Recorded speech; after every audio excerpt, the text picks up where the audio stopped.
When we delinked from the Office of the Attorney General, we had only 98 prosecution counsel, and we were in 12 regional offices.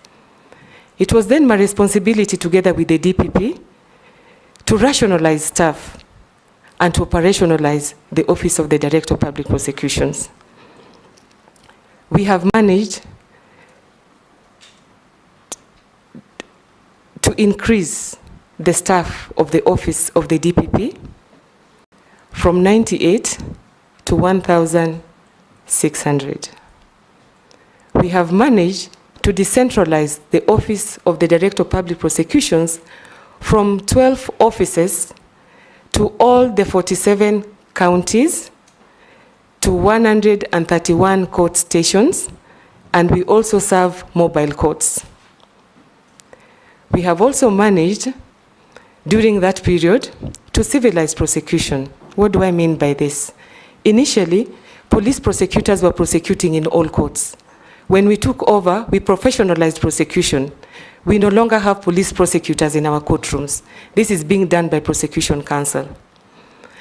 Other than that, when Mr. Haji took over the helm of the Director of Public Prosecutions, he found, when we had an initiative where we were looking at the position or the contribution of the criminal justice sector to the development of this country, and how the Department of Public Prosecutions, or the Office of the Director of Public Prosecution, was assisting or impeding the realization of the objectives of this country. I therefore, together with others, started an initiative called All for Justice.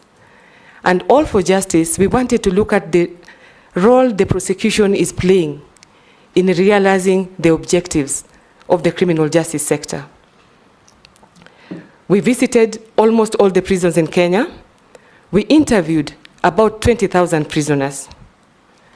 And Honorable Speaker and members, I really wonder what led us to do this, because looking back, I realized that somebody was directing my steps.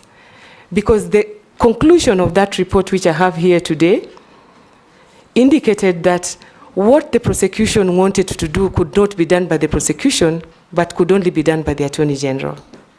And I want to run over 4 of them.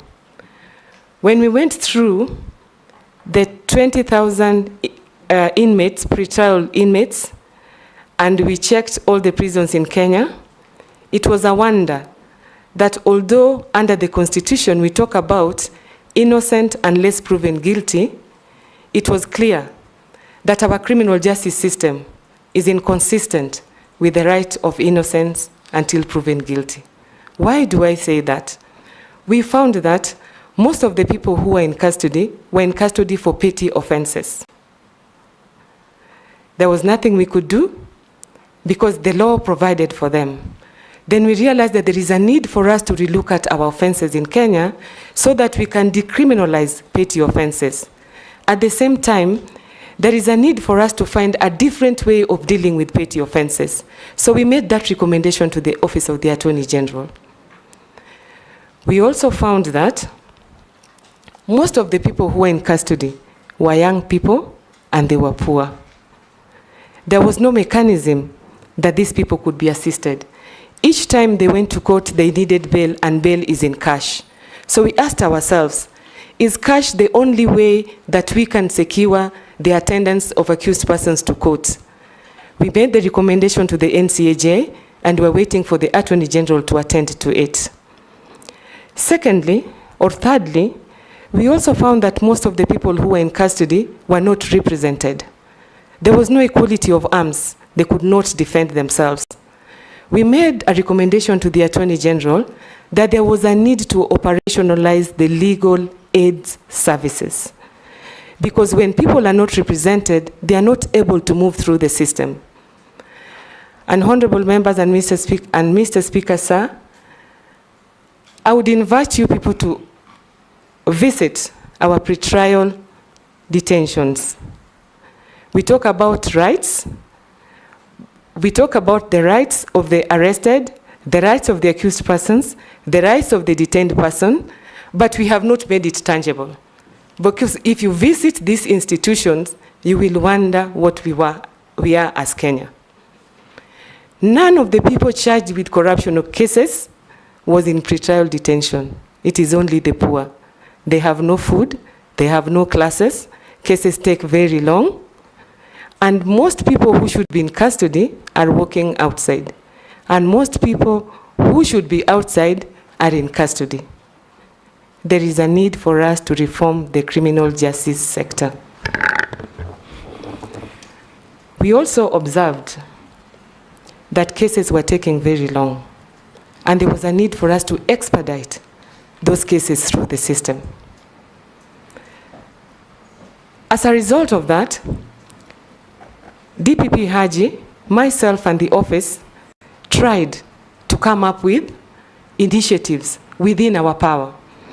And that is why we came up with the decision to charge guidelines. The decision to, and that is one of my biggest achievement, our biggest achievement. The decision to charge guidelines is supposed to regulate how we make the decision to charge, so that we sieve the system, petty cases do not go to court. We also came up with the diversion guidelines, and the diversion guidelines is supposed to attend to alternatives to prosecutions, because we realize that not everybody who is charged with an offense should go through the system. And that was said by Sir Shawcross, the Attorney General of England in 1950, that not in all cases where you have evidence, people should go through court.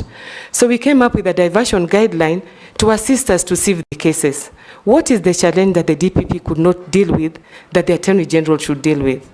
A prosecutor could decide to divert, but where are the structures to divert to?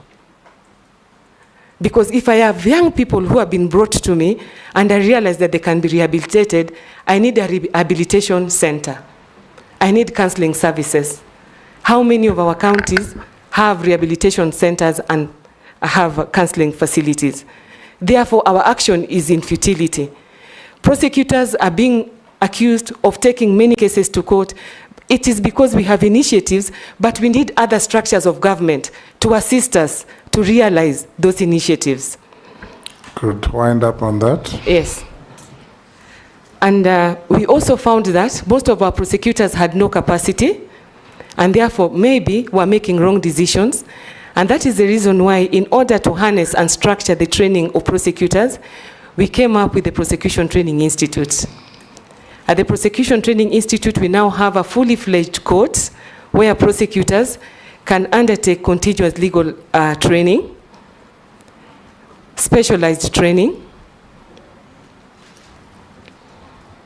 and also training on emerging crimes. We hope that the Prosecution Training Institute will be a center for the region and will bring A&A to this country.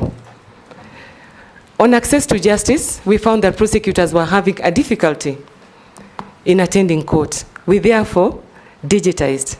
We have Wadilifu. Most processes within the office of the DPP are digitized. In order to enhance access to justice, we, together with the EU, got a boat to help us to attend to courts that are outside the normal courts, that is in Lamu. And it is also pursuant to that initiative that we came up with community initiatives where we would go to the community and have community dialogues so that we can tell them about their rights and the criminal justice sector. And it is also pursuant to that we did another research on traffic to find why it is impacting the criminal justice sector. We find that it is clogging the criminal justice sector. Most of the crimes that we arrest people for are non-moving and they are petty, like not wearing a uniform and touting. And it is for that reason that the Director of Public Prosecutions directed that touting should not be charged, so that we don't clog the system. I have put all that before you. Yes. And at an appropriate time, if I'm nominated, I intend to use... You've been nominated. If you are found suitable. If I am found suitable, Honorable Speaker, sir, and members, yes, this experience will help me to oversee and to steer the Office of the Attorney General. Thank you. Ichungwa, Majority Leader. Thank you, Honorable Speaker. Honorable Speaker, allow me to also say I know the nominee. I have worked with her when I was the Vice Chair of the Public Investments Committee when she was in the Attorney General Chambers. And Honorable Speaker, maybe to start with, her name Agik, I'm told, means I have arrived. Is that so? That is correct, sir. So, having started having started your career at the Attorney General's chambers as a state counsel, probably you have arrived as AG nominee. But we just changed the law for the Attorney General Act, I think about 3 or 4 months ago. And we now gave the AG power to recruit you and appoint your own state counsel.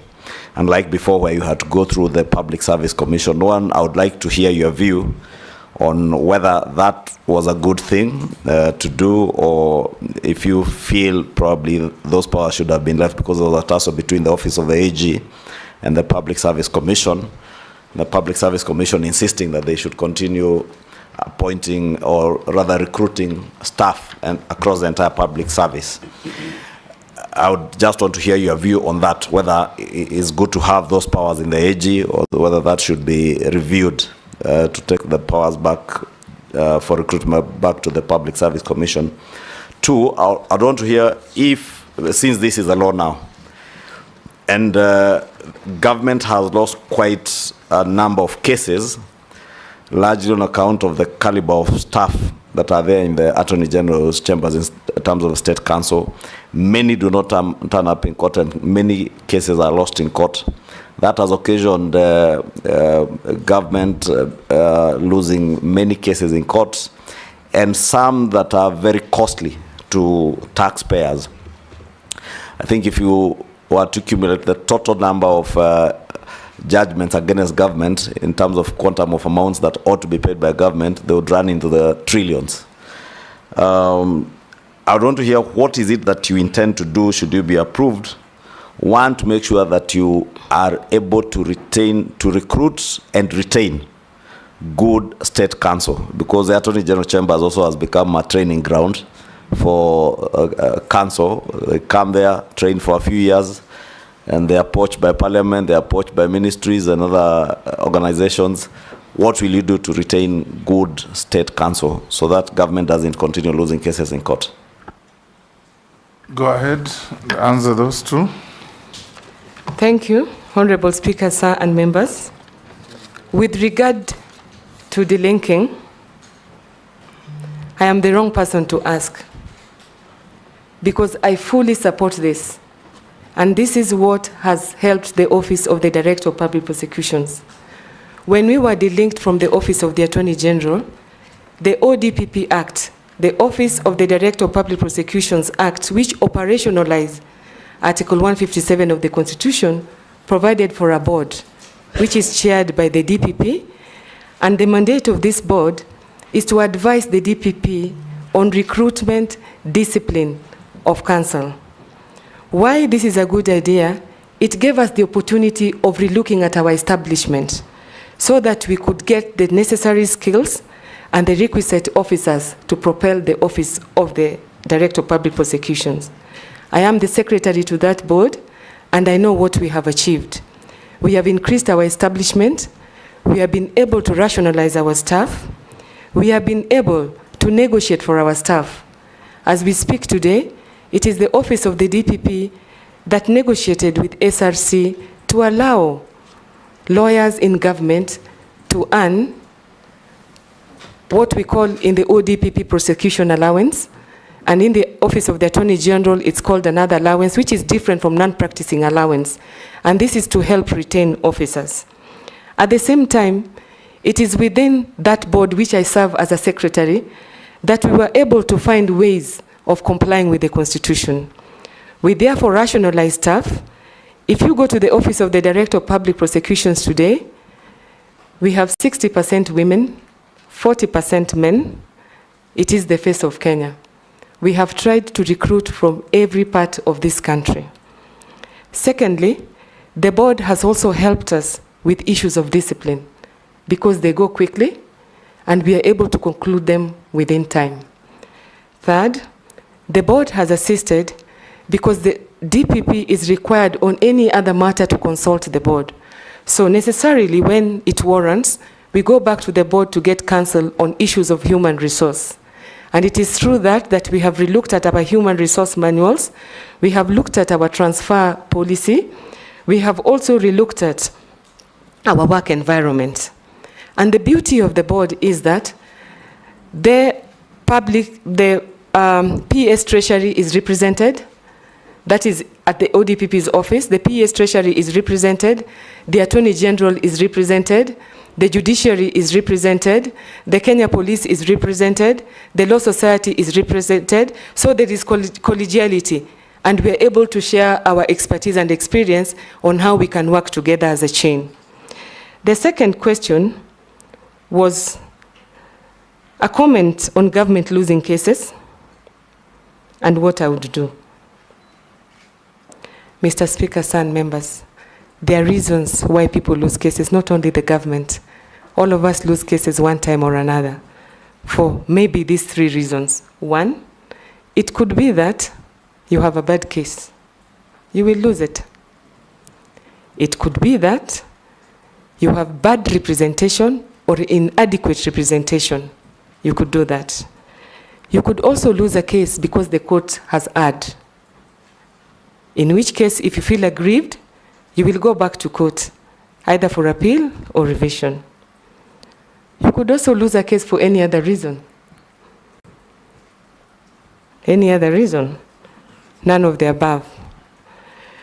So what I would do, if I'm losing a case because I have a bad case, it would be my responsibility as the Attorney General to make sure that before we go to court, I relook at the cases that we have. I try to mitigate the risk of going to court. And if possible, if I have a bad case, try to find other mechanisms of resolving the issue without going to court and incurring expenses to the government.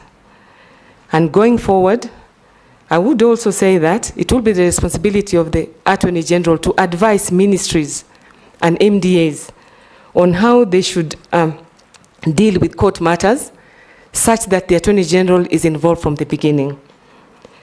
That is if I have a bad case. If I have inadequate or insufficient representation, I'll look at my capacity and the expertise that I have within the Office of the Attorney General. And this is exactly what we did in the Office of the DPP, because initially we had private counsel assisting us, but with the time, we relooked at the capacities that we have. We have to enhance the capacity of our state counsel, not only legally, but also their working environment and their terms and conditions of service. And we would also want to make sure that there is continuity and succession within the Office of the Attorney General. If I lose a case because the court has erred, I will go back to court on appeal on those issues. I may also go back to court on revision on issues that I think warrant revision. So going forward, if I am confirmed to this position, I will make sure that if I have a bad case, I look for mitigating factors, I do a risk assessment so that I protect the government. If I have insufficient or inadequate representation, I will make sure that wherever the government is to be defended in court, we have the correct people defending the government, we put our foot forward, and we act in the interest of justice. If I lose a case for any other reason, I have recourse to go to the JSC. Thank you. Jeanette. Thank you, Mr. Speaker. Mr. Speaker, Madam Nominee, in this vetting, we are looking at your suitability for the job and your competence for the job. Now, I want to ask you this question. One, you have attempted multiple times to become a judge in the Court of Appeal, or once maybe, and despite your impeccable academic credentials and illustrious legal career, you have been bypassed each time.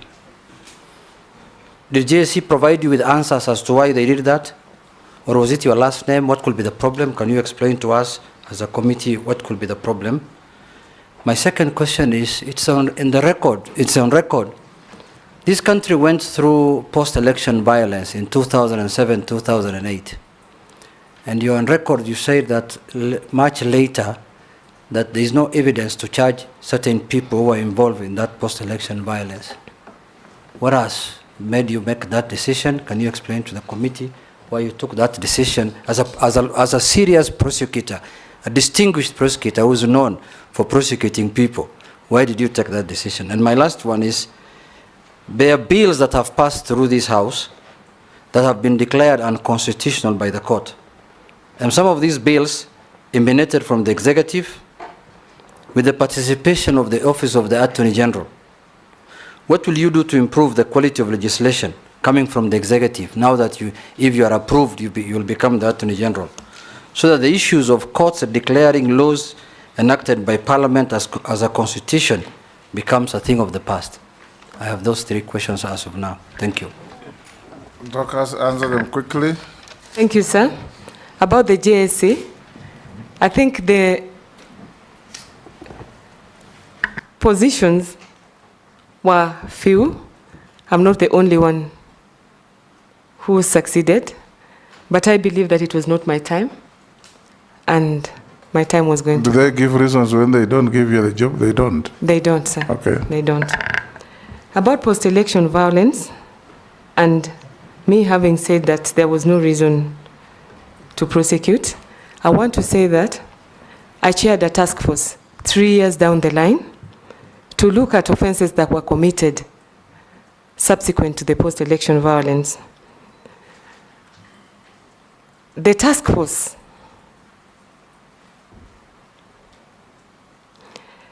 force concluded a report that was presented to His Excellency the President, and after it was presented to the President, it was then presented to different arms of government to deal with the recommendations. But as far as prosecution is concerned, I chaired that task force as a prosecutor also, and I was expected to look at the evidence with the lens of a prosecutor, which requires me to be sure that before I can recommend prosecution, I have sufficient evidence and it is in the public interest, and I have a reasonable prospect of conviction. I used the law as it was, and I applied it to the circumstances, and I did my contribution to the task force, and whatever was presented to His Excellency the President was the result of the conclusion of the task force. That task force included civil society. Thank you. About bills going to Parliament and the government losing or courts declaring bills or legislation unconstitutional. First and foremost, it is the work of the courts to do that. That is one of the duties that they've been given. And if they do it, they are not doing a wrong thing. We should ask ourselves, why then the notoriety? I believe that most legislations that we have come up with of late have been to comply or to operationalize the 2010 constitutions. Most of the contents of those bills contain new jurisprudence, not only to the executive, but even to the judiciary. I take it as a testing time. We are testing the Constitution through bills, through legislation. Honorable Speaker and honorable members, a testament to this is that even in the Court of Appeal, there are issues that they've not agreed on. They have not given direction. It is a good thing for us to test a new legislation. It will be volatile for some time, but after some times when we have matured with the 2010 Constitution, then the law will be settled. But that having been said, it is a concern if bills are declared unconstitutional when the Honorable Attorney General has contributed to them. What I would do is to find out why they have been declared unconstitutional. Number 2, I would make sure that as the Attorney General, I advise that wherever we come up with a bill, it meets the constitutional requirements as provided. Thank you. Now, Dorcas nominee will take a batch of 333. Starting with Isola, Posing, then on Gikaria, in that order. All right, thank you. One question each. No preambles. Okay, please allow me to ask two. Chairman, no preamble. You have served in the AG's office before. Are there instances where the AG then advised the executive and the advice was not taken? What will you do if this committee finds you suitable in the National Assembly and you advise the executive on different matters and your advice is not taken? The second question is that there are areas or there are circumstances where cases have been lost in court, as you have said, but then the judiciary then orders compensation to the litigants. My question is, why should taxpayers carry the burden of the compensation while there is an officer in the executive whose decisions have occasioned the judiciary asking that that money should be compensated? And we have many litigants who've never been compensated that the judiciary asked that they get compensated. And lastly, the 2/3 gender rule. How will you make sure it is realized? We cannot selectively follow the Constitution on the matters that suit us, but on matters 2/3 we don't. I will not speak again later, so there's someone who has asked a question from the public, that in Kenya today, the holder of a law degree is not eligible for admission to the role of advocates unless they attend the advocates training program and pass their bar exams. Currently, ATP is only offered at the Kenya School of Law. And so there have been attempts to review the law that mandates this. And so there's, and the attempts have been received with different divergent legal view. What is your position on this? Posing? Thank you, Chairman. Mine to the nominee, the Office of Attorney General, is practical one, which is, nominee, I want to know, or the people of Kenya, in assessing your suitability, we want to know, what is your opinion or vision on these contracts or clauses in contracts that a government entity enters with international companies? And in those clauses, the clauses inside those contracts, and I've seen it from being chairman PIC, where Kenya lose money, they put a clause to say that if there's a conflict in that contract, that the arbitration or the legal resolution will be done, for example, in London. And yet, Madam Nominee, through the chairman, the money is paid is 100% ex-checker, which means it's our money. And our case in point is GDC, where Kenya lost hundreds of millions of money in London through something I call kangaroo court called arbitration, where people can agree to fleece people's money and agree. Arbitrations are legitimate courts within both our system and the international systems. They cannot be called kangaroo courts. That's not a fair comment. I thank you, Honorable Speaker, but that's my opinion. Maybe it's different from the legal practice, but I found it a kangaroo court, Honorable Speaker, that just people sit down and agree. And Kenyans, Madam Nominee, through my speaker, has lost a lot of money through that process. So what's your opinion? Can we change the law and have a contract, particularly where Kenyan money, which is ex-checker, maybe if it's a loan, that's a different way. What is your opinion on that, Madam Nominee, so that Kenyans don't lose money as we lost through GDC? I thank you, Speaker, in that kangaroo court. Not being a lawyer yourself, we forgive you. Go on, Gikaria. Thank you, Chairman. Chairman, I have this question. Yes, Junet. Speaker, I thought Honorable Koseng is a lawyer. I saw him that time when we had the cases in Hague. I saw him carrying a lot of documents and saying that he's filing cases in Hague. And that is exactly what he was doing, carrying documents. That doesn't make you a lawyer. Go on, Doctors. Point of order, Speaker. But Go on, sorry, Gikaria. Chair, there is this review of the Constitution. There is a call for us to review the Constitution, either be it through the parliamentary initiative or the popular initiative, on some quarters, like not having even the opposition leader in parliament and things like that. And also the very thin line between, like what happened just there recently, on a constitutional issue under Article 37 and the Public Order Act.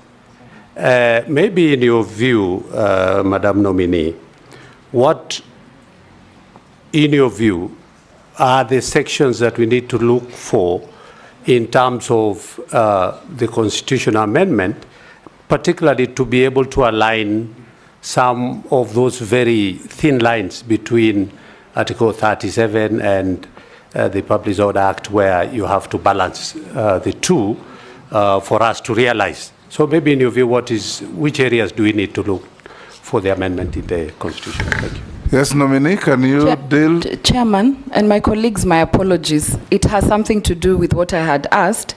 I just want to know the past costly AG advices to government, mainly driven by vested in-house manipulative cartels, especially in Treasury, and official systems operatives in huge government development projects. I'd like to know your view on that. You can respond to those three honorable members. Thank you, Honorable Speaker, sir. But also don't call arbitrations kangaroo, because they are not. Thank you, Honorable Speaker, sir, and members of this committee. I am not privy to any advice of an Attorney General under whom I served that was not taken by the executive. As to what I would do if my advice is not taken, I take it that the Constitution provides that the Attorney General is the principal legal advisor to government in legal matters. I look at the President as a vision bearer of the whole country. As he receives advice from the Office of the Attorney General, he has to take into account other sectors, because the law does not exist in a vacuum. He has to take into account socio-economic matters, security matters, and I believe he not only gets advice from the Attorney General, but also from those other sectors. It is the culmination of all these advices from different sectors in which I have no expertise to give that the President of the Republic of Kenya would make a decision. If the President of the Republic of Kenya is the vision bearer and everybody under him is working towards achieving the vision of the government of the day, I do not see where there can be a conflict. Otherwise, for me, I would give efficient, professional advice, which is just, which is fair, which is objective, which is truthful, and which is in accordance with the Constitution. The lost cases in the judiciary, I think it is important for me to say that I am not able to comment on why specific cases are lost unless I am seized with the information. But I also think that it is the responsibility of the Attorney General to put in place mechanisms to mitigate loss. And where loss is occasioned deliberately by an officer, to take action or to recommend action. The 2/3 gender rule. The Constitution provides that in all appointive and elective posts, one gender should not be more than 1/3, 2/3. I think this is an issue that has been litigated. This is an issue that is before this House. And I would be cautious in commenting on it unless I see what is before Parliament and what is in the Office of the Attorney General and the initiative. But I know that in the Office of the Attorney General, in the Office of the Director of Public Prosecutions, we have reached the threshold. Legal education and CLE. This is a rowdy place. very, very rowdy. Very rowdy. And I say that because I live with some of those people. I have seen them. I empathize and sympathize with them. I understand that there are two task forces that are given reports to the Attorney General.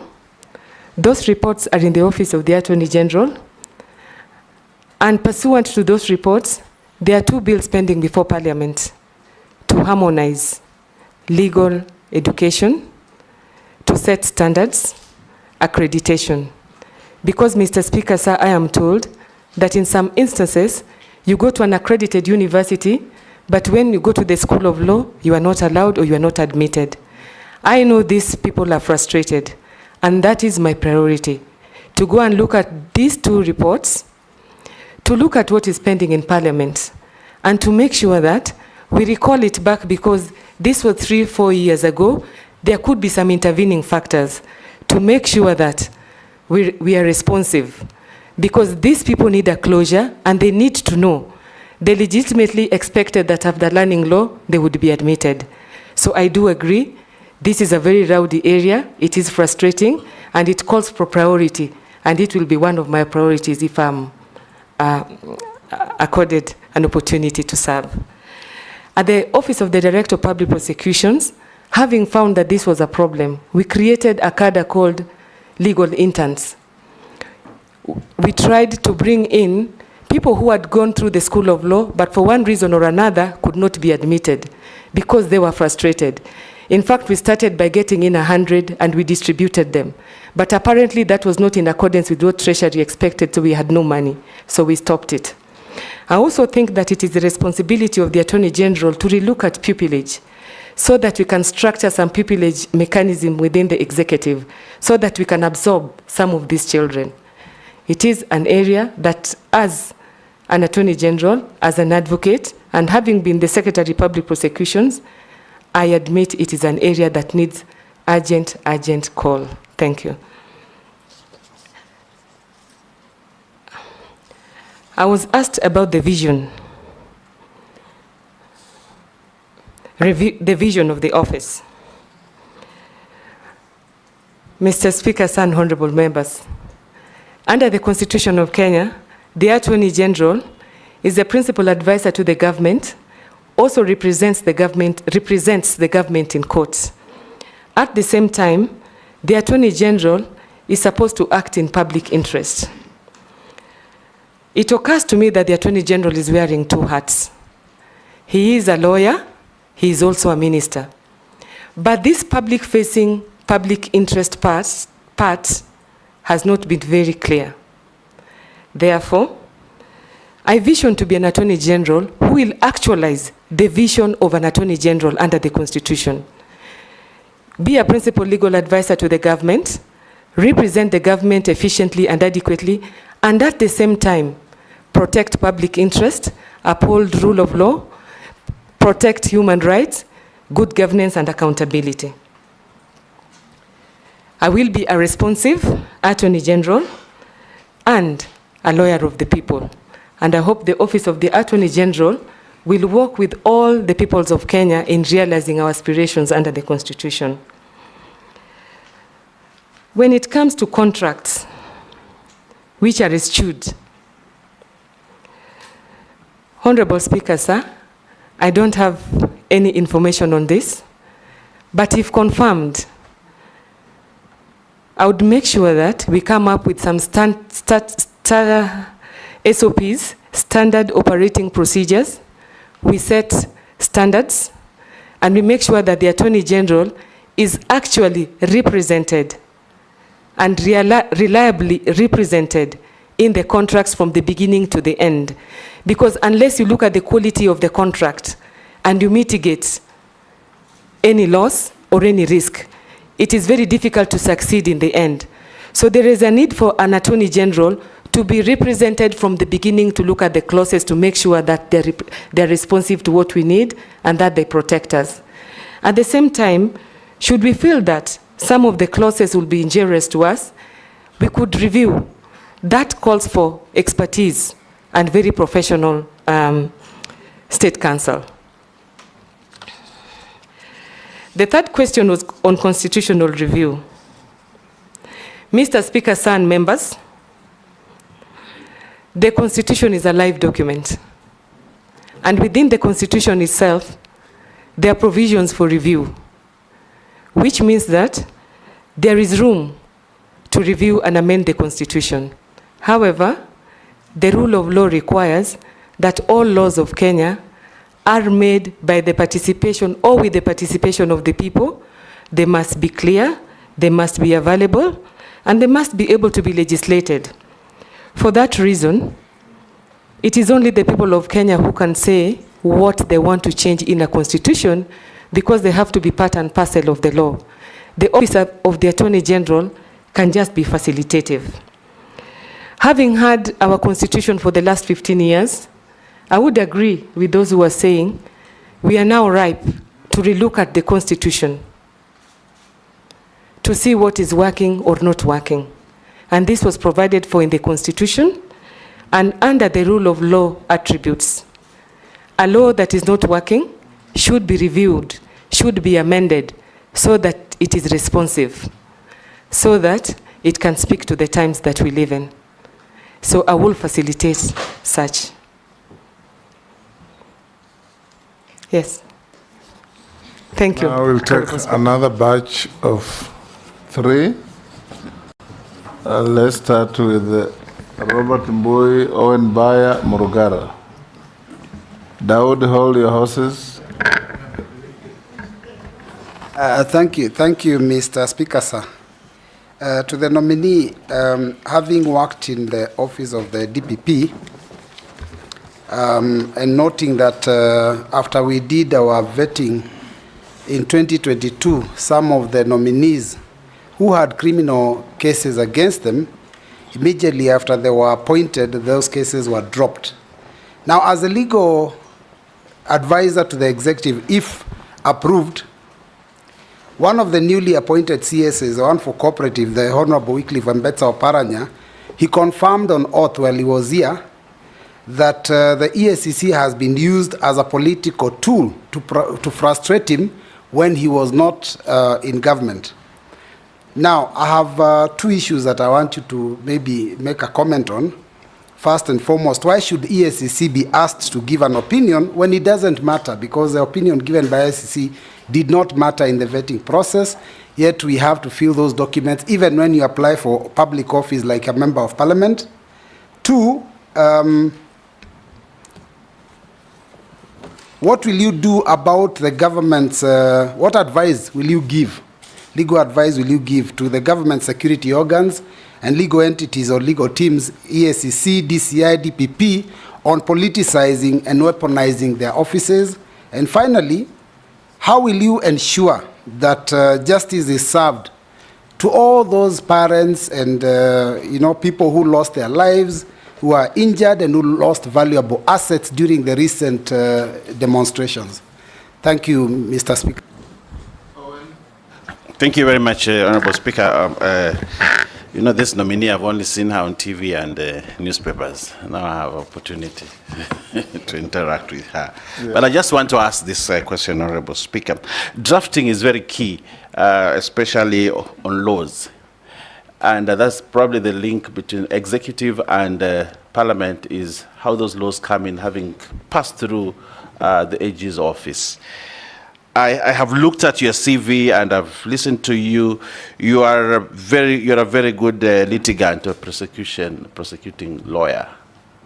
But I haven't seen your strength in drafting of laws, which is probably one of the key areas that we will need to have in that office to avoid this idea of losing cases as government and passing bad laws. I haven't seen that as strength on your CV. So how will you really help this country moving forward in terms of good laws and good legislation? Secondly, a lot of these laws that have gone to court have fallen on the sword of public participation, which is a key tenet in the Constitution. And everything that we do right now And every person who goes to court and says there was no public participation, even when public participation has been seen to be done, judges rule in favor of those litigants.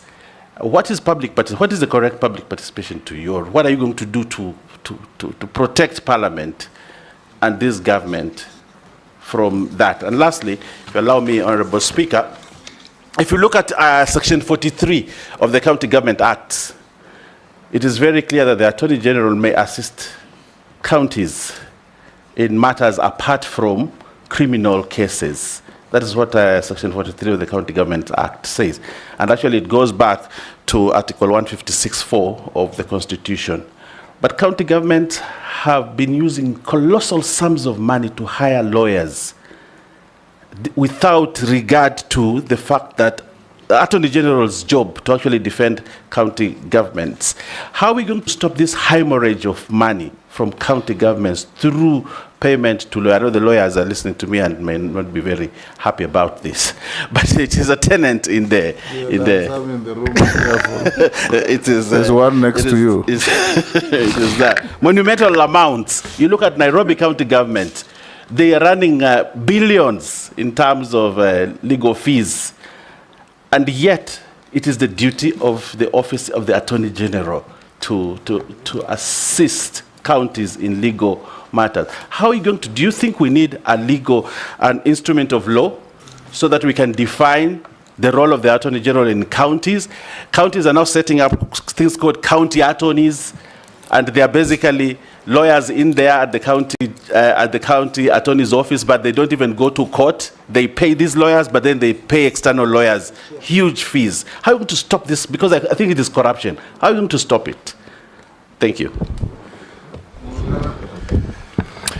Thank you very much, Mr. Speaker. Nominee, the office you're just about to take over is a pale shadow of what it used to be.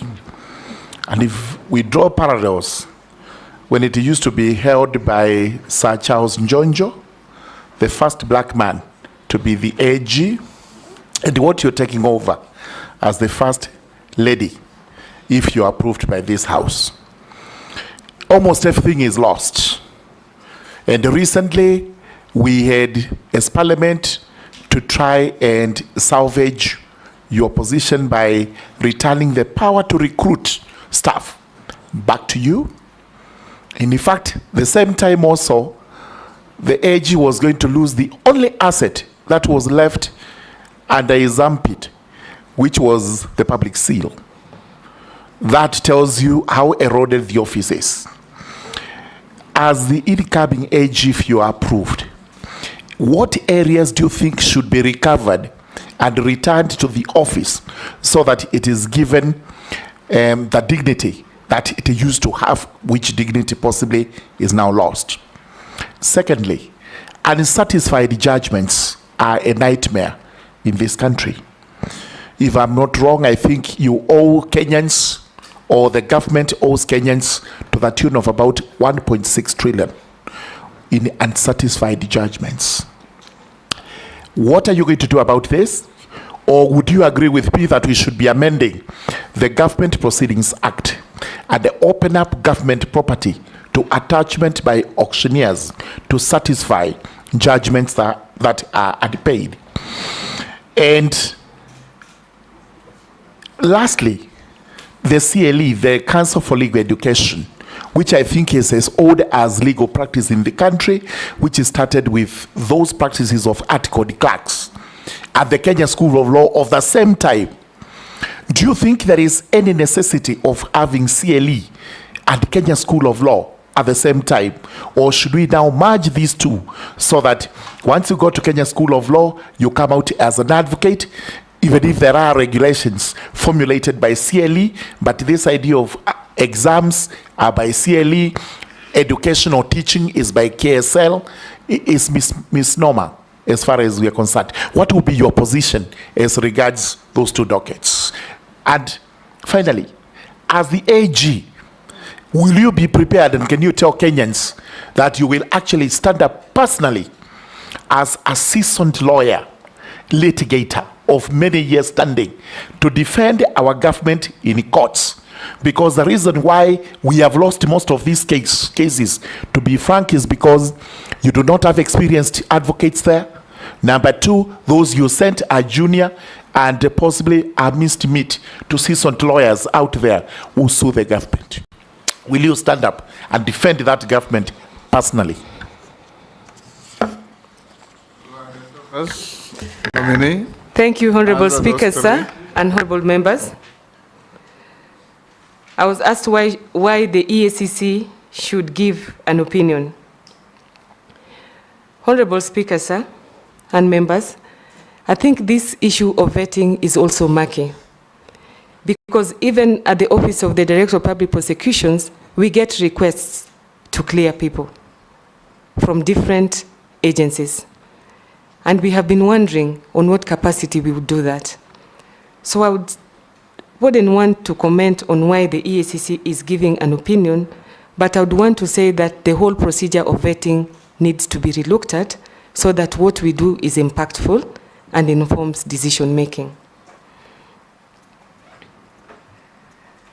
What I would do if cases are being weaponized and politicized, as far as I'm concerned, public officers act in good faith, are required to follow the Constitution, to act in the public interest and the interest of administration of justice. Whoever does the opposite is not a public officer, is a criminal.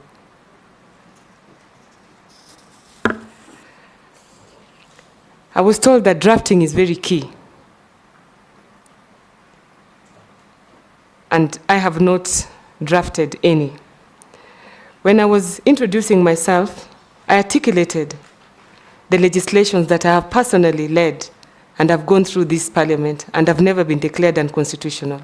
One, the Mutual Legal Assistance Act, the Anti-Corruption Legislations, the Organized Crimes Act, the Transfer of Prisoners Act, Cybercrime Legislation, the ODPP Act, the Proceeds of Crime and Anti-Money Laundering Act, and several policies and procedures. And I can assure you that none of them has been declared unconstitutional. What is public participation? Public participation should be meaningful and impactful. As to what public participation should be is also a dicey area. And I think this is one area where we are testing our constitution. We have not come up with parameters of what is public participation. I think there is a need for a policy to give guideline or regulation on what public participation is. It might require a policy and then legislation, because I think Kenyans must be given an opportunity themselves to say what they want to see in terms of public participation. But it is an area that needs urgent consideration. And as we have agreed that our constitution is ripe for review, because it is provided for under the Constitution, maybe this is one of those areas that will go back to Kenyans to relook at. Thank you.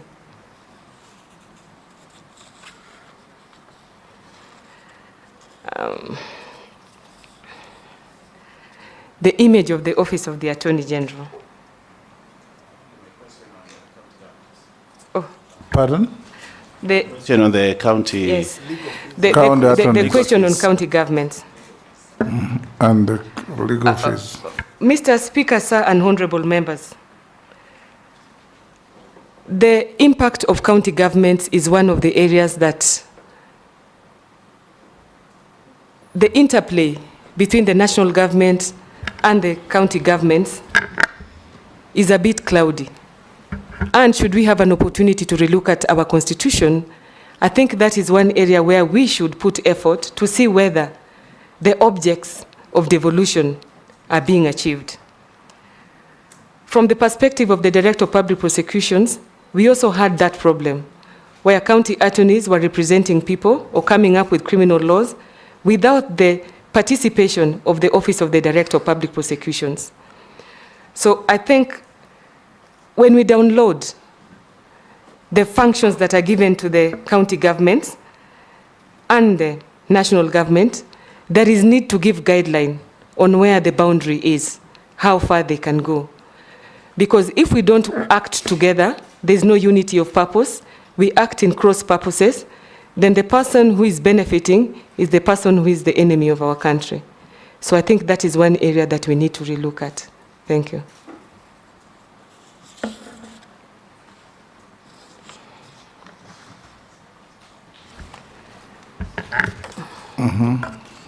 Mr. Speaker, my question, last one was not answered. Which one? Which is? I just wanted, as a legal advisor of the executive, and we talked about, I just mentioned the issue of the recent demos and the people that were injured, killed. His Excellency, the President himself, talked about compensation. I wanted to get your comment on that and what advice you would give, because the government would be the one that stands accused. My apologies. Go ahead. Honorable Speaker, sir, and members, as the custodian of people's rights, the Attorney General is also expected to uphold the rights of the people who have been injured and complainants and victims. I am aware that there is a Victims Compensation Act that has been legislated by this August House. There is an initiative to operationalize the Victim Compensation Board, which is under the Office of the Attorney General. As a prosecutor, compensation of victims is a very important tool in the fight against corruption, because many instances we have complainants who lose things. Either they are taken by accused persons or they are injured by people in government, but they don't get compensated.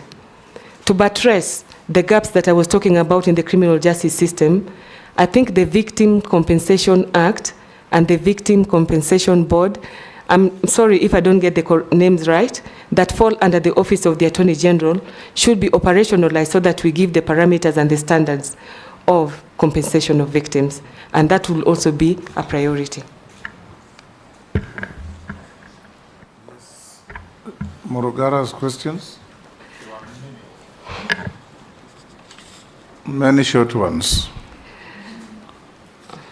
So you can run through them quickly. Yes. The image of the Office of the Attorney General. It is my vision that if I'm confirmed, I would strive to make sure that the Office of the Attorney General is that office that is described under the Constitution, that it is the people's lawyer. Whether or not I will meet that standard will depend on my actions. I have been given the tools, I have been given the legislations, and it is my hope with proper support and the support of this House, we are able to make that office what it ought to be. Whether or not I will be able to go to court to defend the government, Honorable Speaker, sir, and members of this committee, I will lead from the front. About CLE, I'd already talked about it. And I wouldn't want to go into the nuances of the report, but I think this is one of the issues that is captured. So once confirmed, I will go back and relook at those reports and review the two legislations that are pending before Parliament. If confirmed. I'm sorry, my lord. He almost made me think that had already been confirmed. Sorry. I'm sorry, sir. If confirmed, I will again go and relook at those two reports and look at the two legislations that are pending before this House, and it will be a priority, and I will be coming back to you with proposals, and I will be coming back to you to seek assistance. And you have helped me when I was in the office of the DPP. We couldn't have done it without you. Thank you.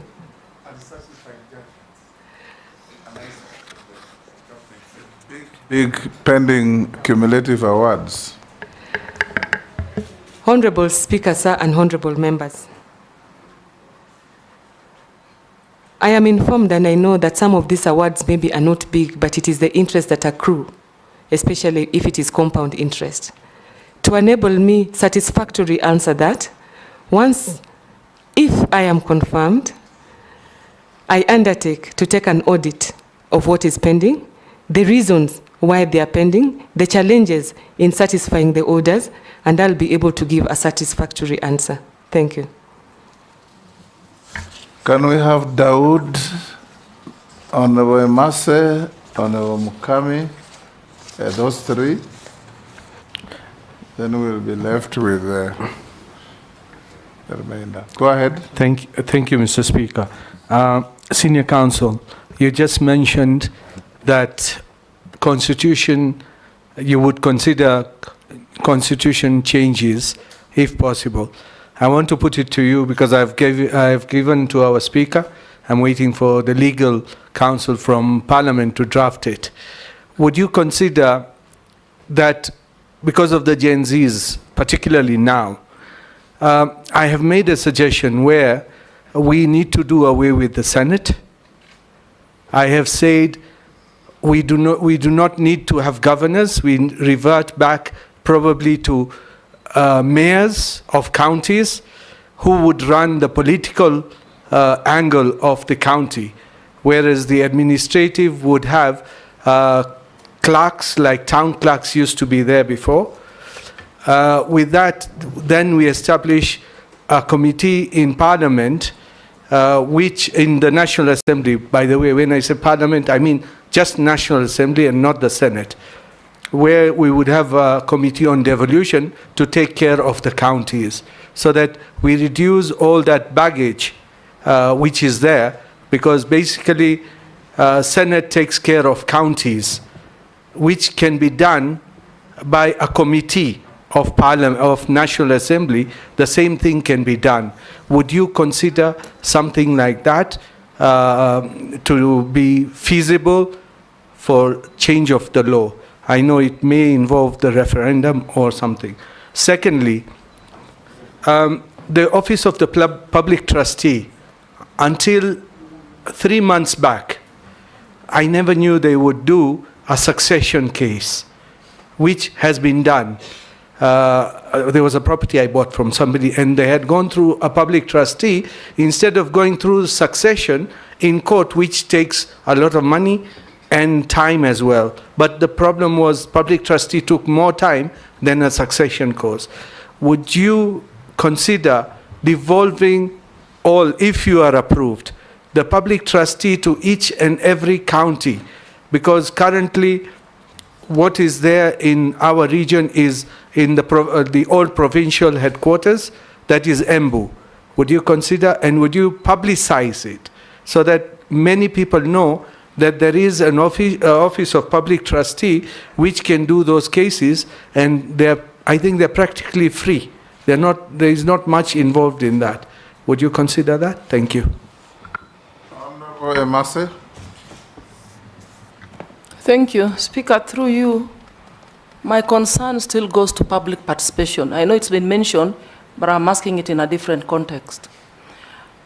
Nominee, the Attorney General's office is a lead coordinating agency on the realization of the draft Kenya policy and public participation. But Kenyans are dissatisfied with the manner in which we conduct public participation. And recently, most of the legislators have suffered in the hands of our constituents because they feel there was no transparent and accessible public participation. Now, in view of the public expectations, what are your thoughts on public participation? Because as it stands now, the committee conducting public participation sits in some boardroom or hotel in Nairobi, receives submissions from members of the public who are able to get to that venue, while those in far-flung areas are left with online avenue to send their submissions through email or whichever other means. So, in view of the dissatisfaction by the public, what are your thoughts about how we should conduct our public participation going forward? My second concern goes to the Advocates Complaints Commission and the Disciplinary Tribunal. Again, I put it to you that many Kenyans are suffering in the hands of rogue lawyers. They receive benefits on behalf of the clients, they squander. They are given services and paid, they don't deliver. And it takes almost forever for these Kenyans to get any redress Are these institutions effective? Or what are you going to do, if approved, to ensure that Kenyans get redress when they find themselves in these situations? Thank you. Thank you, Honorable Speaker. To the nominee, the weakest link in the fight against corruption is the prosecution of persons accused of economic crimes. The other day, again, I went to Nyeri prison, and I realized that the most poor people, the young mothers, those who don't have lawyers to represent them, they are the ones who are rotting in jail. And yet, they have petty crimes. I would really like to know what you are going to do about it, if approved. Thank you. Nominee, answer those three. Thank you, Honorable Speakers and Honorable Members. As I had said before, we exercise liberal democracy by the people and for the people. And the rule of law requires that when we make laws, people must participate in making of laws. The laws must be available. The laws must be accessible. It is therefore my submission, Mr. Speaker, sir, as to what should be changed in the constitution or reviewed in the constitution will depend on what Kenyans will decide. I would therefore be happy if part of those recommendations are part of the things that Kenyans would recommend, then they will take the natural legislative process. I'm not able to answer as a person because the process has to start from the people. But if accepted, they will be part of what will be reviewed. The Office of the Public Trustee. It is not that I will do or whether I will do. If approved to this position, I am aware that the Cabinet has directed the Office of the Attorney General to decentralize to the 47 counties. I am aware this is one of the people-facing departments whose services are required to the lowest level. It will therefore be my responsibility and priority to make sure that the Public Trustee Department is devolved and decentralized. Secondly, there is a need to conduct public education and awareness on the services being rendered by this department. If approved, I undertake from the first week to put in a mechanism where the Office of the Attorney General will conduct cafes. We did this from the Office of the Director of Public Prosecutions, where every Friday would have an ODPP cafe, where deputy directors, prosecution counsel, and even experts from outside would educate Kenyans. So I will approach it from the purview of strategic communication. I will involve the media, civil society, and Kenyans, and make sure that the services of the Office of the Attorney General are taken to the people, are unknown to the people. I also know that the rule of law requires that laws and procedures must be available in a language that we understand. There is a need, Mr. Speaker, sir, so many years after independence, all criminal laws and procedures and all laws are still in English. People cannot access them. Deaf people cannot access them. There is a need for us to make that law accessible in a manner and in a language that can be understood by the people. So there's also a need to make those services understandable and accessible in a manner that people can understand. Thanks. Speaker, I just want clarification on the constitutional amendment which I've spoken about. Yes. The nominees... Okay, he asked whether you will support a constitutional amendment. Yeah, she has said it has to come from the public. So are you telling us that as legislators, if we bring that constitutional amendment, if it is approved through the Speaker, that it may fail because of it has not originated from the public? Both the honourable member and the nominee, the process of amending the Constitution is defined in the Constitution itself. It can't be any different. You can bring a Constitution amendment bill. You can go by way of popular initiative that will lead to a referendum. So none of you is limited in what you can do, except that it must be done in accordance with the Constitution itself. Okay. Because she just mentioned it would be done through public participation only. No, if I heard her right. Did you say that, nominee? Honorable Sir, Honorable Speaker, sir, and members, I said it has to be by the people, and the House represents the people. Go ahead.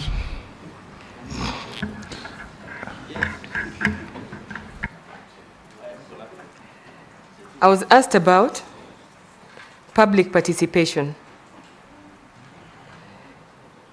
Riding from the recent court case, we have been guided that public participation should be meaningful and impactful.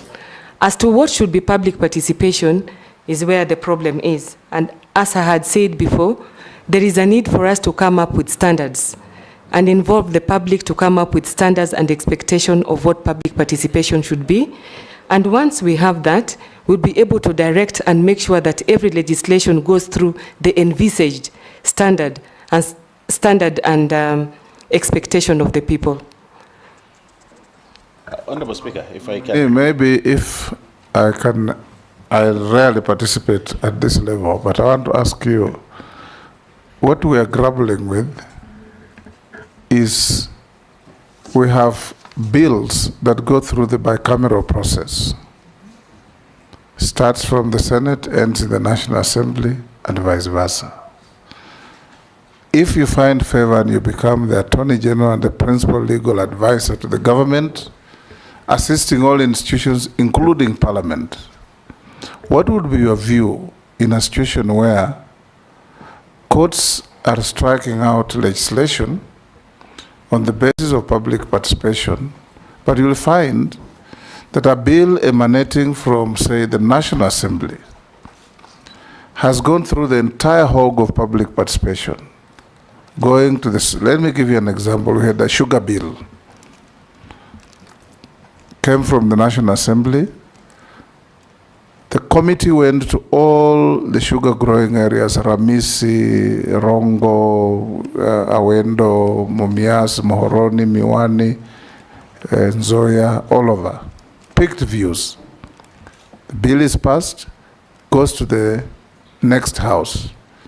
Again, they pick it and embark on the same journey, going to Miwani to talk to the same people that National Assembly talked to, and so on and so forth. Would you, if you found favor and became the Attorney General, engineer a legislation that will give a threshold of public participation and find whether public participation by one house is public participation deemed to have been done by the other house, except where there are gaps? Or what would be your thinking?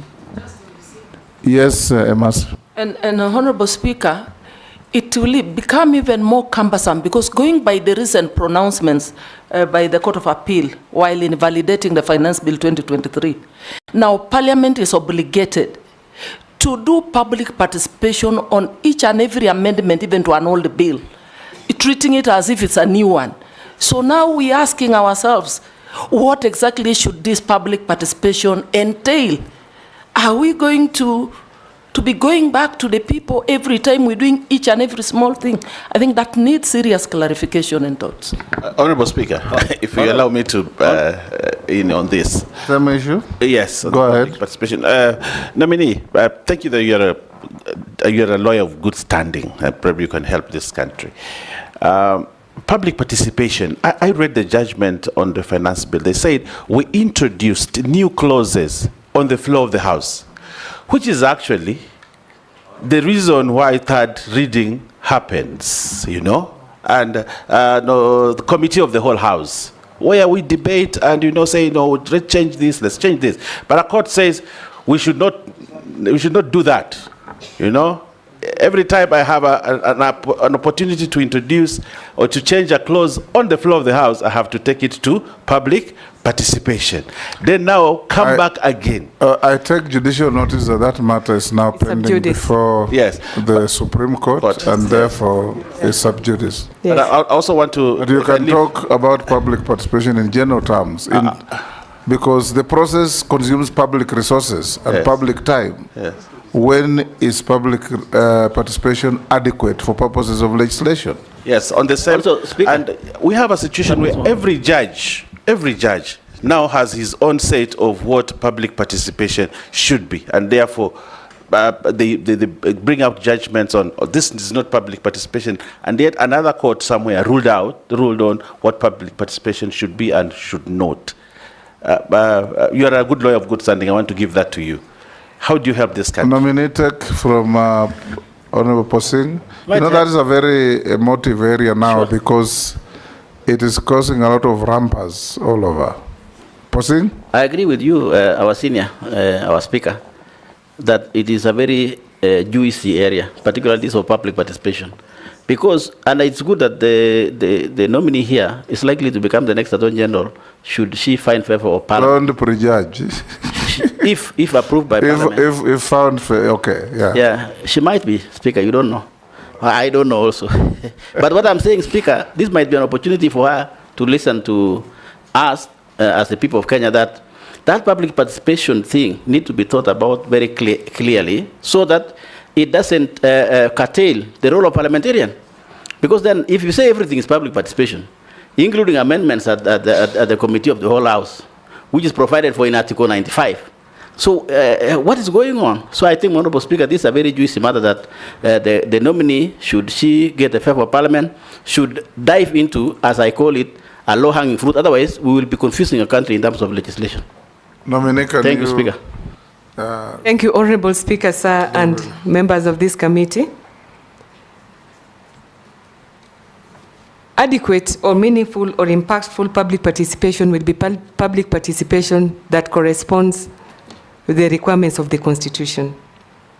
Constitutionalism requires that if there are provisions in the Constitution and we need to practice them and to promote them, there has to be guidance in form of regulations, legislation, and policy. And that is the reason why it was my view that there is need for a policy, because from the seat of the executive, or if I'm confirmed as the Attorney General, it would be my duty to propose a policy to Cabinet and to instigate a process of policy making with a view to legislation. Then the legislation will come before this August House. So there is a need for regulation through policy and legislation.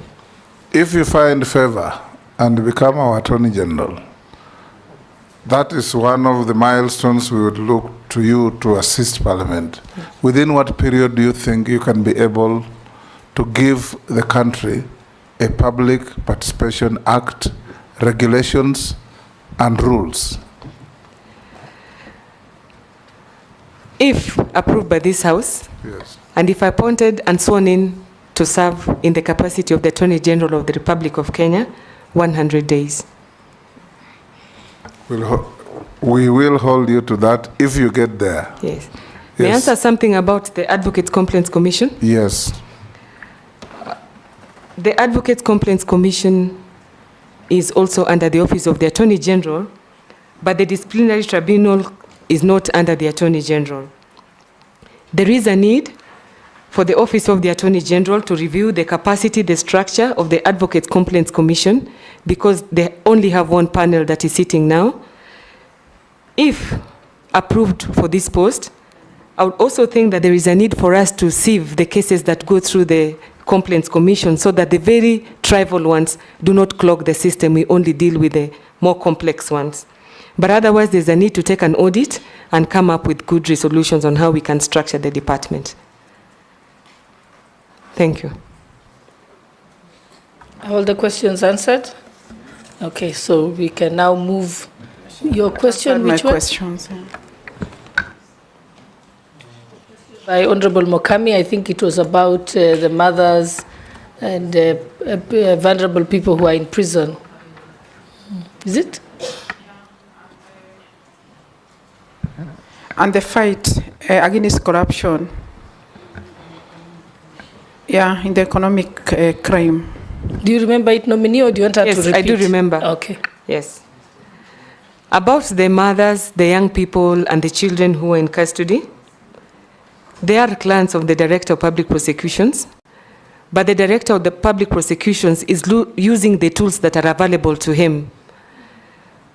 So issues of expediting hearing of cases, issues of making pretrial detention shorter, legal representation, are not within the purview of the Office of the Director of Public Prosecutions. And that is the reason why, as the Attorney General, this is an area that I'm passionate about.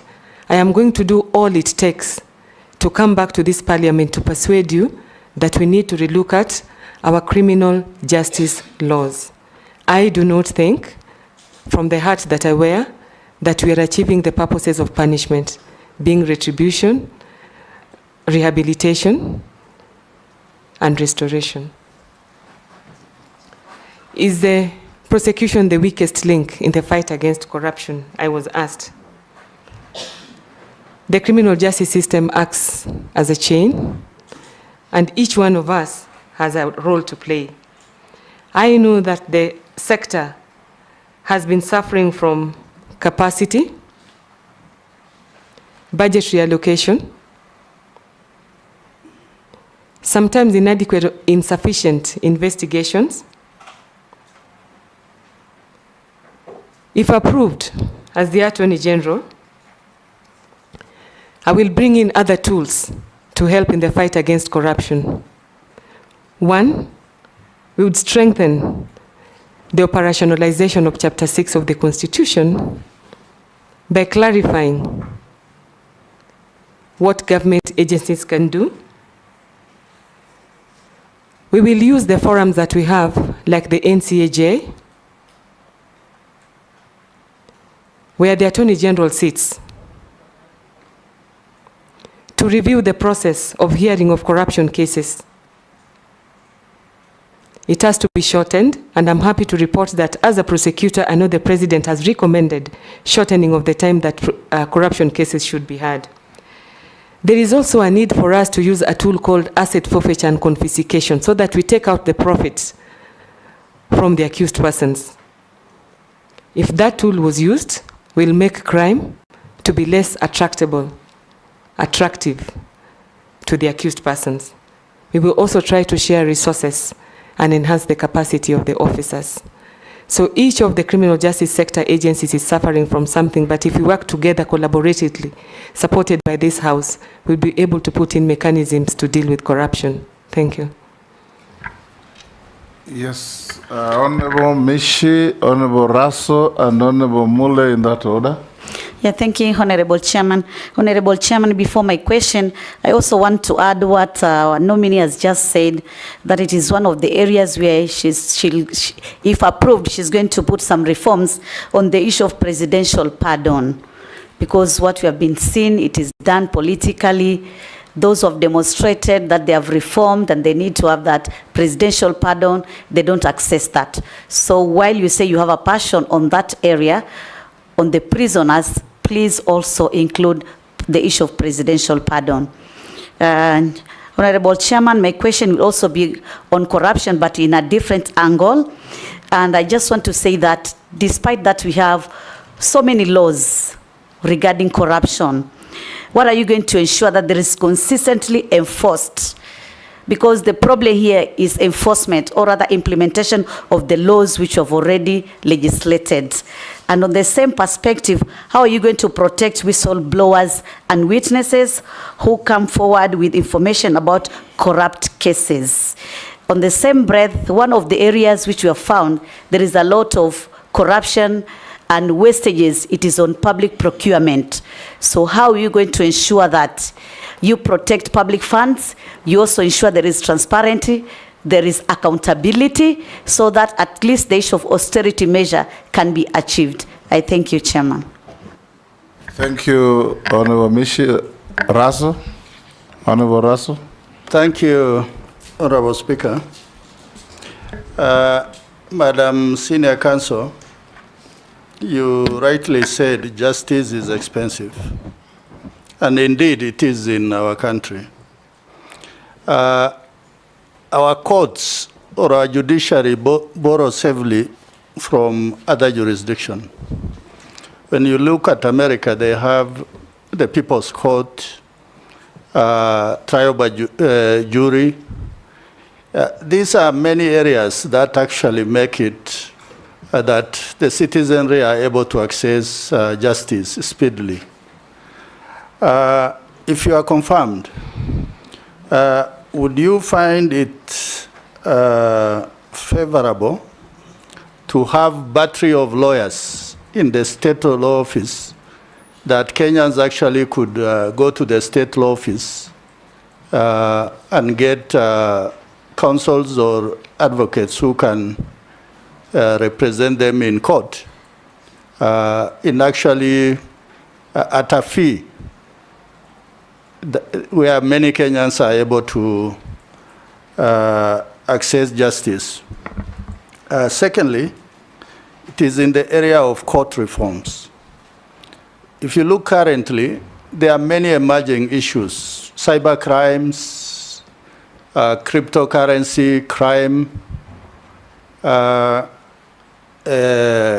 bullying on the internet.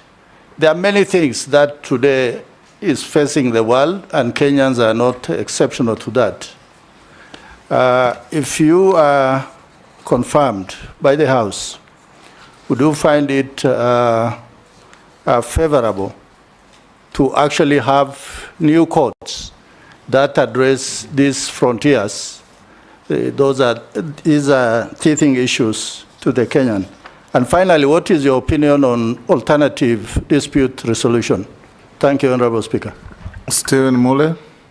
Thank you, Speaker. Thank you, Nominee. The Office of Public Trustee operates within the organizational framework of the Division of the Administrator General in the Office of the Attorney General and the Department of Justice. Despite this, the public has limited access and knowledge of the public trustee services.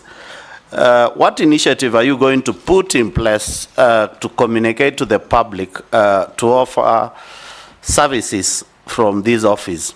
And you know very well, the President has been on record saying that there has been very poor communication on what government is doing, it can do to the public.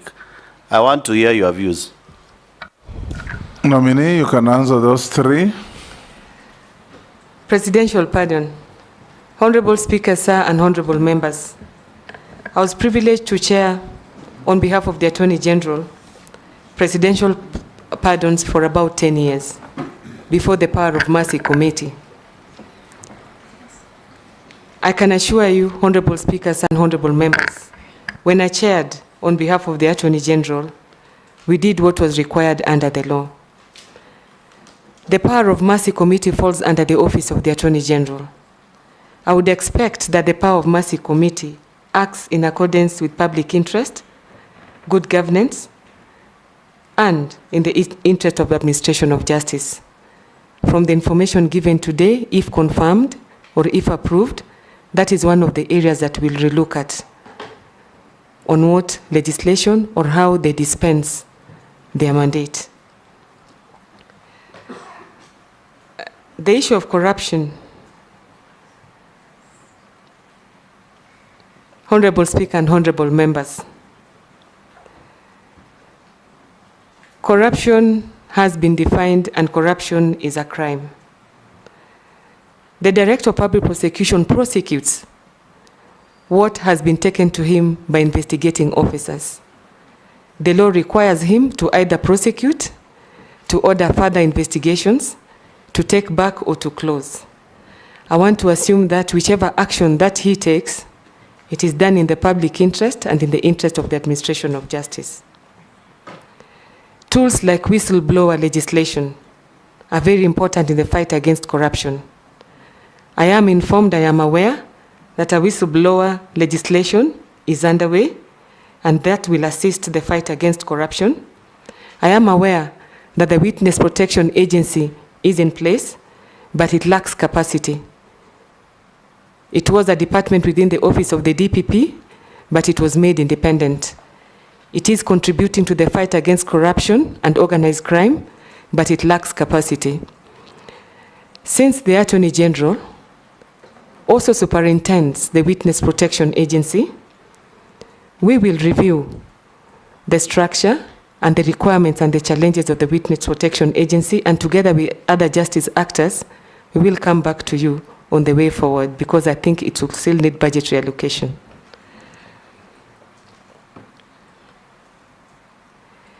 Justice is expensive, and we need court reforms because of emerging issues. Honorable Speaker, and honorable members, we have emerging issues in criminal law and civil law, political and economic laws. However, issues like cryptocurrency have not yet been legislated or regulated. As we speak today, I am assisting a neighboring country to come up with regulations on virtual assets and virtual asset providers, which include cryptocurrency. I hope that, if approved or confirmed to my position, I will use my expertise to recommend to government that we need regulations and laws in the new emerging areas. But we also must encourage alternative dispute resolution because it provided for under the Constitution. They, to some extent, produce quality justice where courts is not involved and where the parties agree to go to alternative dispute resolution. And that is the reason why when it comes to criminal law, I was also speaking about alternatives to prosecutions that can be embraced, including diversion, deferred prosecution agreements, alternatives to trial, let's say plea bargaining, but in a way that it satisfies the administration of justice and public interest. Thank you. About public trustee, I had spoken about public trustee, but it is one of the services that, if confirmed as the Attorney General, as a quick win, we will make sure that it is cascaded to all the counties, 47 counties, and I hope that the Director of Public Prosecutions will be good enough to share his resources with us, even if we start with this one, because it will decrease the number of cases that go to court, and it will shorten the time within which we resolve issues. I also know that the public trustee is supposed to help mediation in inheritance matters, but since they are not on the ground, they cannot do that. So it is a very, very important service that should go to the people. Thank you so much, sir. Thank you, Mr. Speaker. I want to follow up on what Honorable Rahab talked about women.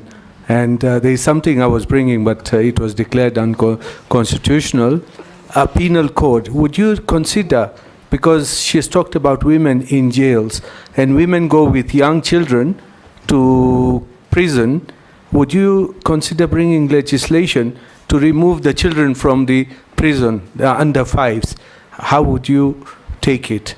So that we do not have women who are serving sentence with children under 5 in the prisons.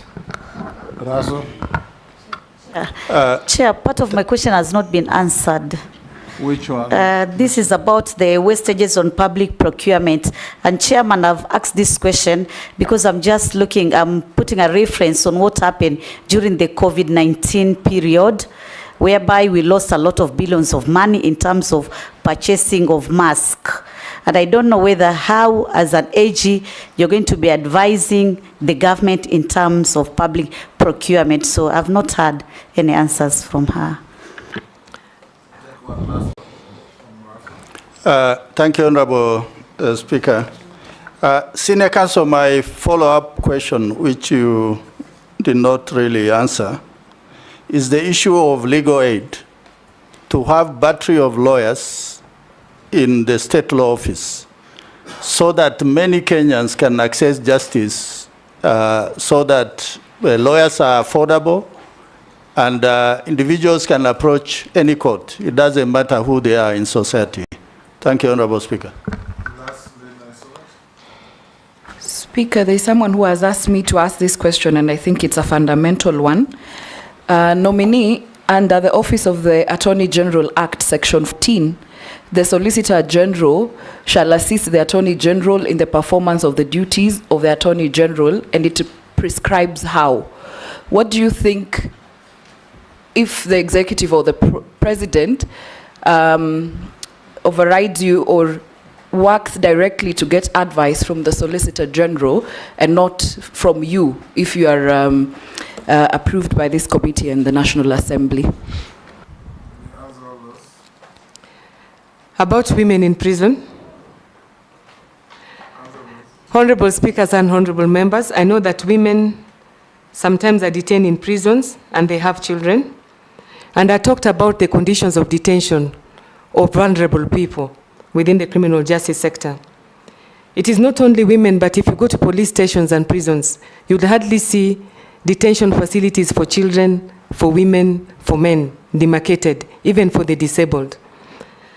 So there is a need to relook at the whole criminal justice sector and the conditions of detention so that we can dignify people who go through them. Wastages of public, under public procurement.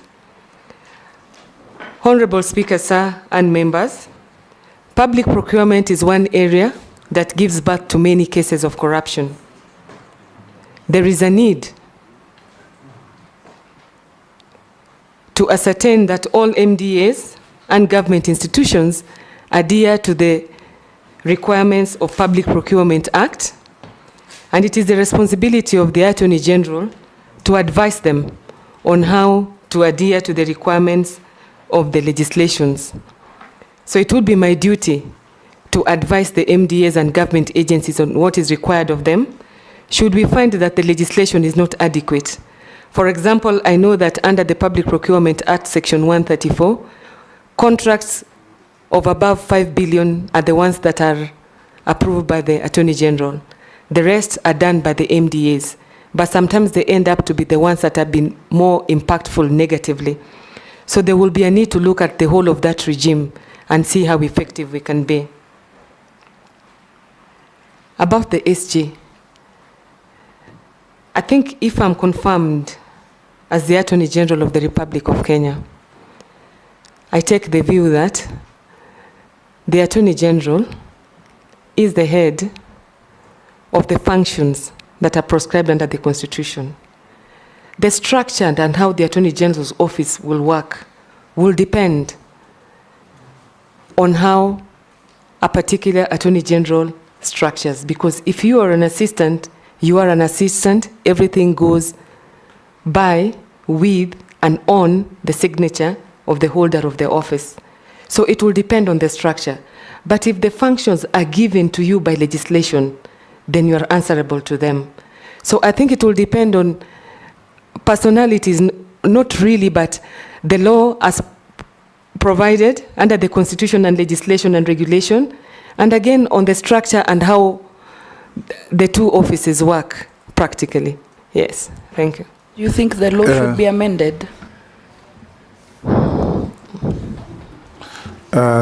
Nominee, yes, Mary? Important concern.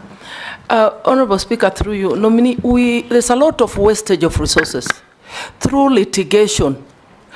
MDAs taking each other to court, departments in one institution taking each other to court, and government ends up losing a lot of money. What are your thoughts about coming up with an alternative dispute resolution, where if it is a dispute between two ministries or departments, it can be resolved amicably through dialogue so that we can save money? Or like a case in point, Senate and National Assembly. Thank you. Yes, nominee. I totally agree that the first point of call should be alternative dispute resolution. Thank you. Yeah, now we're approaching the end, nominee. Yeah, there's immense interest from the public in this process. We have received not less than, we have received 25 messages coming from the public. Some overlap, some you have talked to, some you have answered, and some are identical. So they have asked the Deputy Speaker to sieve out a few and put them to you before I come to one or two things. Deputy Speaker. Okay. Honorable Speaker, I think, as you said, there's 25 questions, and when I went through them, a lot of them have already been covered by the nominee through the questions by the honorable members, but there are just two that stand out that haven't been answered. Three, actually, haven't been answered yet. One is it says that Kenya's legal framework still includes outdated laws that are inconsistent with the 2010 Constitution. As Attorney General, what's your plan for reviewing and updating these laws? And then the other one is international trade agreements. It's international trade agreements. It's Kenya's involvement in international trade agreements, such as the Economic Partnership Agreement with the European Union and the African Continental Free Trade Agreement, has significant legal implications because Kenya will need to align its trade tariffs, laws, and so on with that particular international agreement. How will you advise the government on how to go about aligning with this agreement and at the same time protecting Kenya's local industries? The third one was addressed to me by a gentleman called Elvis, who's from Uasin Gishu County, who is currently in a jail in Indonesia, has served a sentence for 10 years and has received parole, and therefore he's supposed to be released. But unfortunately, there's an agreement that's supposed to be between Kenya and Indonesia in order to be able to have him released. Apparently, Kenya hasn't signed that agreement. I have personally actually gone to the Githu Muigai as Attorney General, Kihara Kariuki as Attorney General, and even recently the current Attorney General. So he's just told me he probably is in luck if we have a woman. Maybe a woman will make a difference and help him get out of jail. And the other one is the issue about Kenya School of Law. You've already answered it, but the person has just added the question different from what the others have asked, saying that Kenya School of Law previously, as designed, used to be for students who had foreign law degrees and needed to customize their learning, like to learn civil procedure of Kenya, criminal procedure of Kenya. But today, all students, foreign and local, go to the Kenya School of Law. So they study civil procedure at degree level in the university for a whole year. Then they are re-examined again at Kenya School of Law. They study civil procedure for 3 months and are examined, and then they fail. Yet they had passed it at degree level, and now they're being told they're failed at diploma level. And they think that it's just now a money-making scheme by those people who run the Kenya School of Law. So some are questions, some are statements, but you can comment on them so that the public knows that you're with them. Thank you. The first one was that the Kenya legal framework, many laws are obsolete. It is true. I serve as a commissioner at Kenya Law Reform Commission, and the Kenya Law Reform Commission is going to fall under the Attorney General.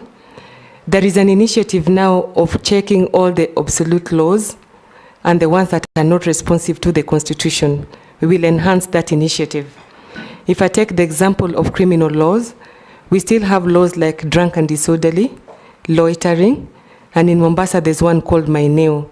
We should not be crimes at all. So there is an initiative by the Law Reform Commission because mostly they take in the young people and the vulnerable. And these are not laws that should not be... We still have also a law called rogues and vagabonds. That is correct. And when a policeman takes you to court, the only evidence that you didn't have money. And Honorable Speaker, sir, these laws were made during colonial periods because they were supposed to curtail the movement of Africans. But they have found their way to this era. We have to relook at those laws, and it is my view, and it is our view as the Office of the Director of Public Prosecutions, that there are many laws that we should decriminalize. So the Kenya Law Reform Commission is working on it, and as if confirmed as the Attorney General, I will put that as an initiative. About the trade agreements, I'm not seized of the matter, so I'll not be able to know or juxtapose the facts and the law to know where the challenge is. The person who's been in custody for 10 years, Unfortunately, Honorable Speaker, sir, I'm the one who spearheaded the Transfer of Prisoners Act, and I know the requirements under the Act. So we have the Act, but we are required to have bilateral agreements with the country before we can enforce. So I think that is what is missing and should be relooked into. Issues of Kenya School of Law are spoken to. I think it is a very volatile issue. And some of these issues being brought forward were covered by the 2 reports I've talked about, and they are part of the 2 legislations that are pending before Parliament, and I've said I'll make it a priority if confirmed. I remember. Thank you.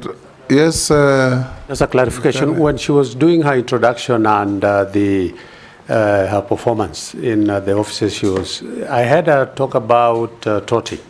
They said Toti as a charge. Did she mean to say that... touting, you mean? Touting. Yes. Did she mean to say that the office of the ODPP has suggested that touting should not be charged? Or I thought I had, maybe just a clarification. Honorable Speakers and honorable members, when a prosecutor is making a decision to charge, apart from sufficiency of evidence, apart from passing the public interest test, and apart from knowing that there is a reasonable prospect of conviction, we are supposed to consider whether the punishment is meaningful, whether it is serving the administration of justice. Touting is an unmoved crime, where you just make noise at a bus stop. We fill our jails with these people. We think that there is a mechanism because the Matatu started having circles. So the Director of Public Prosecutions directed that we could divert those cases to circles to deal with. And I think the Director of Public Prosecutions is allowed under the law to divert cases that should not go through the system. And I repeat again that not all cases where there is evidence, there should be prosecution. That is correct. Now, nominee, let me start from there. In the old days, local authorities that have been succeeded by county governments used to have local codes for dealing with minor things like nuisance, licensing, and so on. And many of them used to help generate revenue, but also did not carry custodial penalties at every level. To decongest the clog of work at the ODPP, I know it's an independent office, but you are the principal legal advisor to the entire government. Would you consider looking at the possibility of decongesting the mainstream courts and the ODPP by giving some limited role of counties to deal with cases of licensing, nuisance, what the touts you are talking about, the most you can charge them is public nuisance, and all those that can be dealt with without attracting custodial penalties. Secondly, the point raised by Russell, I have been advised, and I believe it to be true, that in our neighbor Tanzania, the Office of the Attorney General is a big law firm. You advise the government, but you also assist the people, especially in cases where citizens are engaged in a legal tussle without involving the state. So the Attorney General's office will have no dog in that fight. Would you consider a situation where you revamp the Office of the Attorney General, have branches in counties, and assist wananchi who have issues against each other? Somebody comes to the AG's office, some bwenyenye somewhere is dispossessing them of their land, and your lawyers help to defend them at nominal fees, instead of leaving them to the vagaries of very expensive legal practitioners and so on and so forth. Thirdly, the Office of Public Trustee that Mule talked about is a very important office. When we talk about the Attorney General, you can see we have concentrated on prosecutions and all those other things. The Office of Public Trustee is critical in helping the poor, the weak in society, who are routinely dispossessed of their inheritance by those who have capacity and money because they cannot afford to have legal representation. Some of them go to chiefs. Chiefs also have their own weaknesses, and so on and so forth. How will you revamp the office of the public trustee to be able to help, one, proper communication to the public, that you exist, and what you can do so that people know where you are, who you are, and how to come to you for assistance, so that they can be able to deal with their inheritance issues. Thirdly, it may be a comment or a question. One of the issues, nominee, that you'll have to also address is the complex agreements and contracts that the government enters. You remember the mega scams in this country, Anglo leasing, Goldenberg, name it. When the suspects go to court, their defense is always the Attorney General approved, the Attorney General advised, the Attorney General signed. And the country ends up losing billions and billions of shillings. And because of the manner in which the Attorney General either advised or signed or approved, the criminals who have frisked money from the coffers of the public go scot-free. What are you going to do differently if you are approved that will help save the country in this regard? Because every single government transaction ends up on the Attorney General's desk for approval or for opinion. Will you have the time, if you are approved, to have sufficient capacity? On alone you can't do it. You must have good lawyers. The Office of the Attorney General is notorious for not paying well to its lawyers. And that's why many of the lawyers start there and eventually they scatter into private practice. What will you do to attract the best within the market and do the best for the country? Yes, Russell. Thank you very much, Honorable Speaker. Just a quick one. Company X, I'm just withholding the name because this is specific, is having a fraud case that has been lying at the ODPP's office for 4 years without anyone taken to court. The company is now under liquidation.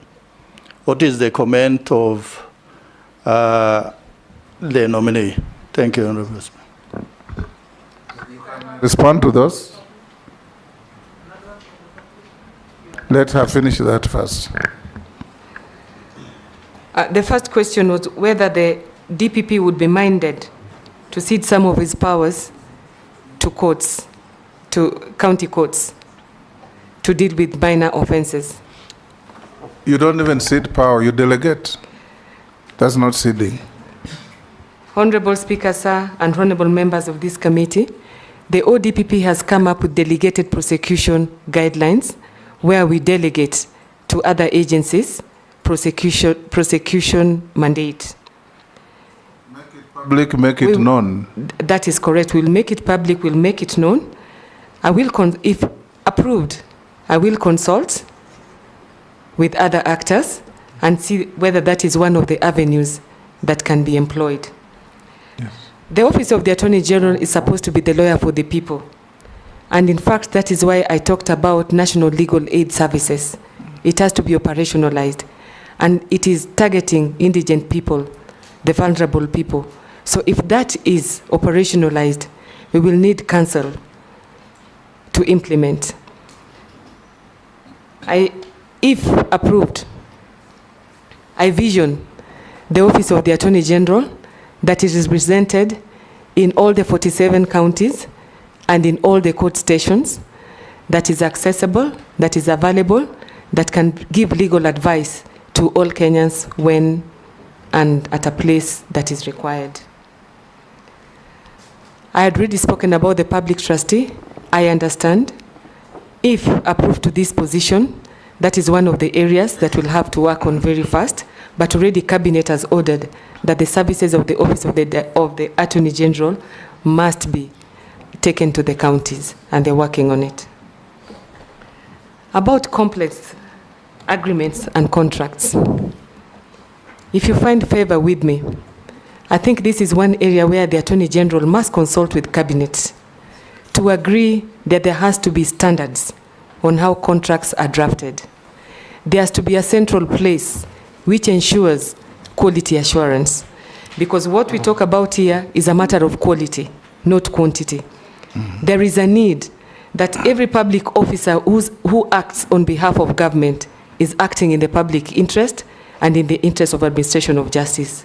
So there is a need of a mechanism that ensures quality and then ensures that the decision making or the regulation that is superintending contract agreements and complex contracts and agreements is known by all MDAs, is adhered to, is monitored, and in case of violation, appropriate action is taken. One or two more before I give to Mary. Somebody from says, good afternoon. Please ask the nominee for AG to explain how she'll help poor people who lost money through pyramid schemes, commonly known as DECI, when the government collected the money through unclaimed assets. Note that. A senior citizen called Sami Louis says, there is a 64-page document that was compiled jointly by the Minister of Devolution and Planning and Council of Governors in 2016 County Public Participation Guidelines, which could be of help to the Attorney General nominee in clarifying what public participation should entail. I'll give you one more. Ask the AG nominee whether she envisions a criminal justice system where all parties have adequate legal representation in cases where accused parties don't have lawyers. Is it possible to have a public defender? I think this you have talked about.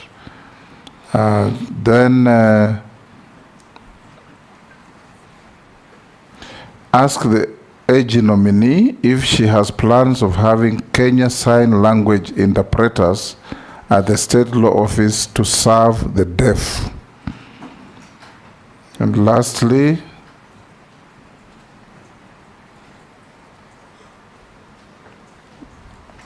that is a compliment to the committee, not to you. And lastly, somebody has sent a message that the recent protests by the Gen Z brought to question the issue of realization of the right to picket vis-a-vis the role of security organs to enforce order. What, in your view, should be done to ensure the realization of the right to picket and maintenance of public order? Can you respond to those? Mary, you'll then come in. Thank you, Honorable Speakers and Honorable Members. I had been asked a question about a matter that has been pending in the office of the DPP for 4 years. I'm not seized of the matter, so I will not be able to respond. How the Office of the Attorney General would help poor people who have lost money. Through pyramid schemes. Honorable Speaker, sir, and honorable members, I talked about the Asset Recovery Agency. One of the mandate of the Asset Recovery Agency is to recover monies that are tainted from criminals, even if they are not prosecuted. This is an area that the Attorney General, if confirmed, should work together with the Director of Public Prosecutions and investigative agencies. If these cases are not viable through the through prosecution system, then they have to be dealt with through civil asset forfeiture and confiscation, and we'll consider that. About the 64-page document, it can be sent, if approved, it will be sent to us.